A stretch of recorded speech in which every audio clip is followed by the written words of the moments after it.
Магазиндегі муравейниктерден еш айырмашылығы жоқ. Тіпті заказ алсаңыздар болады. Осы рецептпен жасап бірге дайындаңыздар менімен бірге. Електен өткізілген ұнға сары май қосып, крошка жасаймыз. Содан шұңқыр жасап, жан-жағына разрыхлитель, ортасына жұмыртқа қосып, қамыр илейміз.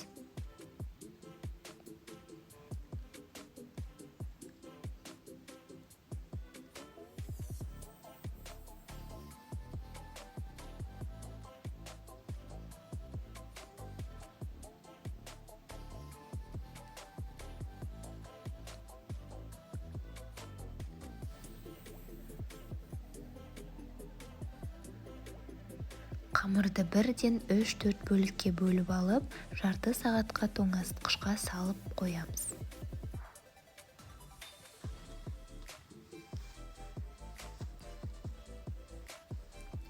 Жарты сағаттан соң қамырды алып, ет тартқыштың кішкене бөлігінен өткізіп, противенге бір келкі етіп жайып шығамыз. 180 градуста қызған пешімізге 15-20 минутқа қызғанша қойып аламыз.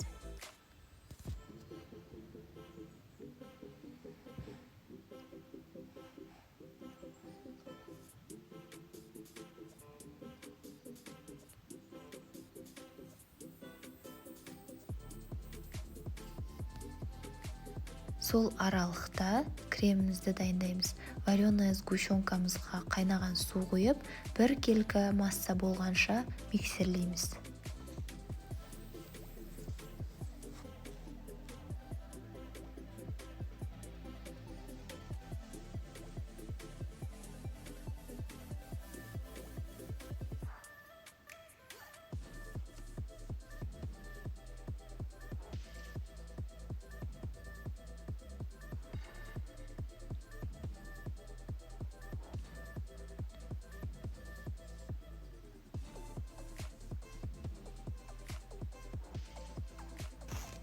Піскен қамырды суытып, бір-бірінен ажыратып алып, креммен араластырамыз. Кішкентай формамызды сулап алып, ішіне муравейниктерді саламыз. Сол кезде формадан тез алынады.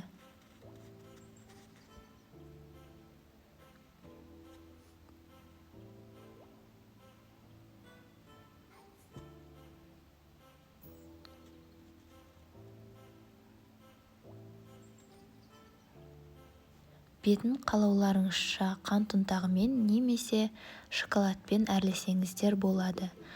Каналымды жоғалтып алмас үшін подписаться батырмасын басып, лайк басуды ұмытпаңыздар. Соңына дейін болғандарыңызға рахмет. Сіздермен болған мен Жадыра, ас болсын.